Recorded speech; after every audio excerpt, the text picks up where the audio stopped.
HS24 న్యూస్కి స్వాగతం. నేను విజయ. ఈరోజు స్పెషల్ స్టోరీ చూద్దాం.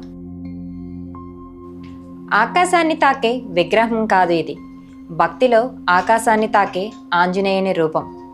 విశాఖపట్నంలోని సీతమ్మధర వద్ద ఉన్నత శిల్పకళకు, అపారమైన ఆత్మబలానికి ప్రతీకగా నిలిచింది ఈ 108 అడుగుల హనుమంతుడు. ఇతడు కేవలం రాముడి సేవకుడే కాదు, పరాక్రమానికి ప్రాణం, భక్తికి బలం, ధైర్యానికి ప్రతీక. ఈ విగ్రహాన్ని చూసిన ప్రతి ఒక్కరికి ఓ కొత్త అనుభూతి కలుగుతుంది. ఈ ఆలయంలో జై శ్రీరామ్, జై హనుమాన్ అంటూ రోజుకు 5 ప్రదక్షిణలు చొప్పున 40 రోజులు చేస్తే కోరిన కోరికలు నెరవేరుతాయని భక్తుల ప్రగాఢ విశ్వాసం. కాబట్టి భక్తులందరూ సీతమ్మధర హనుమంతుని చరణాలలోకి రండి. శ్రీ అభయాంజనేయ స్వామి ఆశీర్వాదం పొందండి. శ్రీ గురుభ్యో నమః. శ్రీ హనుమతే రామదూతాయ నమః. ఆంజనేయం మహావీరం బ్రహ్మ విష్ణు శివాత్మకం కరుణాత్కరం ప్రభో శాంతం రామదూతం నమామి. అసాధ్య సాధక స్వామిం అసాధ్యం తవ కిన్నథ రామదూత కృపా సింధో మత్కార్యం సాధక ప్రభో. ఇప్పుడు ఇది సీతమ్మధార అభయాంజనేయ స్వామి 108 అడుగులు. ఇక్కడ ప్రశస్తం ఏంటంటే, మనకి సీతమ్మధార అంటే ఆంజనేయ స్వామి వారికి తల్లిలా అమ్మవారు ఉండడం, మన దేవాలయం ఇక్కడికి రావటానికి. ఆంజనేయ స్వామికి సీతమ్మవారు అంటే చాలా ఇష్టం. అంచేతన ఇది సీతమ్మధార. ఇక్కడి నుంచి కొంచెం దూరంలో వెళ్తే ఒక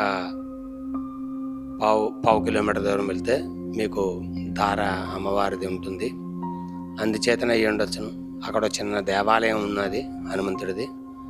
అందుచేతన ఆ స్వామి ఇక్కడికి వద్దాం అనుకున్నారేమో కానీ ఆయన మనసులో కల్పించి ఇక్కడ 108 అడుగులు కట్టాలని అనుకున్నారు. అనేకమైన కష్ట నష్టాలు ఎదుర్కొంటూ కూడా స్వామి ఎక్కడో కూడా ఆటంకం లేకుండా ఇక్కడ స్వామిని కట్టడం జరిగింది. తర్వాత ఇక్కడ ఇంకొకటి ఏంటంటే, ప్రతి ఒక్కరూ స్వామికి జై శ్రీరామ్, జై హనుమాన్ అని ఒక 5 ప్రదక్షిణాలు కానీ లోపల చేసినట్టుగైతే, అలాగ ఒక 40 రోజులు చేస్తే వాళ్ళకి ఖచ్చితంగా వారు అనుకున్న కార్యక్రమం ఖచ్చితంగా తీరుతుంది అన్నది ఇక్కడ ప్రతీక. అందరికీ కూడా చాలామందికి జరుగుతూనే ఉన్నది. అందుకని ఇక్కడ జనాలు వస్తూ ఉంటారు.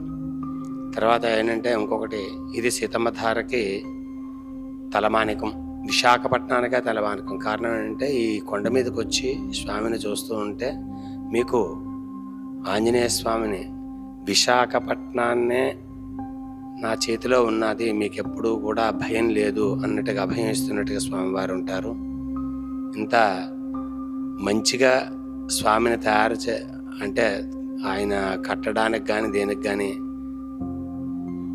చేయటానికి శాశ్వత కీర్తి ప్రతిష్టల గురించి అని చెప్పేసి అని ఏవో కీర్తులు ప్రతిష్టలు వస్తాయని కాకుండా ఆంజనేయ స్వామి వారి మీద భక్తితో మా రాజుగారు చేయడం జరిగింది.